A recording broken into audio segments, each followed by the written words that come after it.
So I ran my second session of Tales of the Valiant, and after doing a video on my first session, a lot of people in the comments asked me to do a video on my second session and third session and fourth session with my findings of the game while I ran my players through the different levels of the game before I go into like really review mode about Tales of the Valiant. So this is my second session, what I came to find out about the game. Without further ado, let's get into it.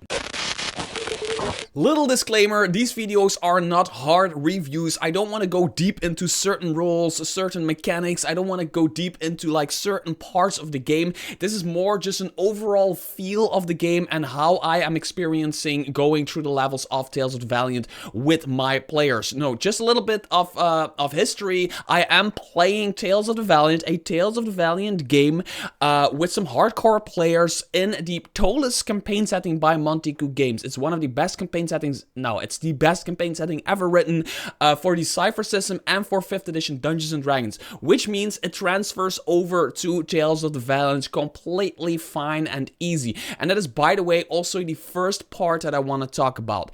In my second session of Tales of the Valiant and my first session of Tales of the Valiant, I'm starting to notice that my game night with the guys isn't feeling any different than it did years ago. Now, if you see my first video on Tales of the Valiant, my first session, I've been playing 5th edition Dungeons and Dragons with these guys like a lot for years upon years upon years. Then I got a son. And my son like refused to go to sleep for like 2 or 3 years. So I kind of completely ignored those guys for a few years. I told them like, once that's over, we're going to go back to the table. And that's exactly what we did a few months ago. And we're now starting up a new campaign. And we're now in the second session of our Tales of the Valiant campaign coming from 5th edition Dungeons and Dragons. And sitting down, starting to play the game as a game master, it doesn't feel any different. We're doing the exact same stuff. We're playing the exact same high fantasy stuff we're doing at our table. Tales of the Valiant, the only difference there's a few like rules that changed. I mean, there are some rules that changed. We need to look up like how does Kobold Press handle this and how does Kobold Press handle that. But most of all, it's 5th edition Dungeons and Dragons, but it's done well. And by that, I mean, there is a lot more balance in the characters. There's a lot more balance in the spells. Just everything feels as if, like, what if Kobold Press created 5th edition? That's how this game feels. What if Kobold Press created 5th edition? That's when you get Tales of the Valiant. For example, creating a character is much more fun with the lineages and heritages system. Now, lineages and heritages aren't new. There's many games that do that. But Kobold Press also does that, and they do it very well. So you get your lineage and your heritage instead of like a player race, right? There's more things. Like, there's a lot of stuff the players can do early on in the game. Everybody gets their subclass at the same point in the game. Those kinds of little things are there to really make the game feel more polished. Like when you start a new MMORPG, right? You start a new MMORPG, everything feels off. It doesn't feel really good. It just feels like there is a good game beneath that MMORPG, but it just don't really work. And then 5 years later, they have done like a gazillion updates, and suddenly it plays almost like a completely different game. That is what Tales of the Valiant to me is for 5th edition Dungeons and Dragons. And that takes me to a really important part of the game that you need to take into account before GMing this game. And that is the player agency and the player power is much higher earlier in the game.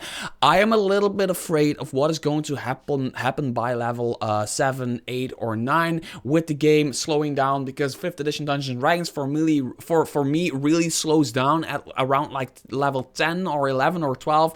But since that players are getting much more power in Tales of Valiant, for example, like right off the bat, a wizard knows what a magic item does, a monk can deflect missiles much more, and those kinds of things, right? Those kinds of things that you get at somewhat higher level in 5th edition, you get at lower level in Tales of Valiant, and it's more like part of your class, or like a spell-like class feature instead of it being a spell. This can be really can be a problem if you're not an experienced GM. I think this game is really for experienced GMs because, for example, there is the adventure that I'm playing in Ptolis involves like a cult and they're doing stuff, and at a certain point in time, the players come up to a chair, a magical chair. It's like this gothic dark chair with skulls in it and all that kind of stuff. And normally in 5th edition, I'm like, yeah, there's a chair, and then somebody does an Arcana check, and yeah, there's a magical energy coming off of it. It kind of feels necrotic in certain ways. You feel that it's a dark energy, negative type of energy. And that's it. If they want to know more about it, they're going to have to cast Identify on it. And even then, there is like level restrictions in terms of like the level of the magic item compared with the spell and all that stuff, right? But with Tales of the Valiant, my wizard was just like, yeah, I just look at it and I know what it does. And there I was like, okay, there's no rule that says I as a GM can like negate that. I can be like, no, this is too strong or too high level for you. You only feel it in energy. No, I literally had to tell my players, like rules as written, I had to tell my players that it was a teleportation and it will take you to like the shadow dark or whatever, the negative shadow version of the Ptolis city. Ptolis is a city that lives in like the normal natural world, but it also has like a shadow dark version of it, right? But so that chair, sitting in a chair, is a teleportation, basically. My player, the wizard in my group, who's only level 2 at that point, knows that. So for you as a GM, rules as written, you're going to need to allow that. But if you are like me, an experienced GM, and I don't want people to like just know what it does because it's too important of a storytelling. Like nobody, like for example, if you're playing Lord of the Rings, like just like the Fellowship of the Ring, it wouldn't be cool if somebody just pick up the ring and knows exactly what it does, right? That's the entire thing. The ring is the entire story. It is not knowing exactly what it does, what makes the story. Everybody wants it, but nobody really knows really what it does, right? And so as a experienced GM, I would be like, no, this I would slap like a level against that magic item, and I would tell the wizard, like, you know what magic items do up to your level. If you want to know more, you're going to have to cast Identify or something like that, or you're going to have to make like a super high Arcana check while you use that class-like feature to know more about it, but also not know everything about it. But like rules as written, they even know if it's cursed or not, or that kind of stuff. So as a GM, you need to take that part of the game into account before you start playing Tales of the Valiant. Yeah, it's just a thing that you need to know before you get into it, right? Another thing is the luck system. Yes, here I am again about the luck system. I don't like luck being quantified, blah, blah, blah, blah, blah, blah. That's not what I mean. Nobody cares about the luck system. I know. Some people out there who are watching this really care about the luck system, but my players, for 2 sessions, I told my players who wants to play with the luck system, and most of my players are like, yeah, I want to play with the luck system. What is the luck system? And then we look up or explain the luck system, and then they were like, oh yeah, it's this thing in my cheat. And okay, so first session, luck system. Nobody uses luck ever. Now, I kind of take part of that responsibility because I should also give them a luck point every now and then. But I have yet to have my first person use a luck point, if I recall correctly, right? Then the second session, started the session, I'm like, who wants to use the luck system? Oh yeah, the luck system, I want to use the luck system.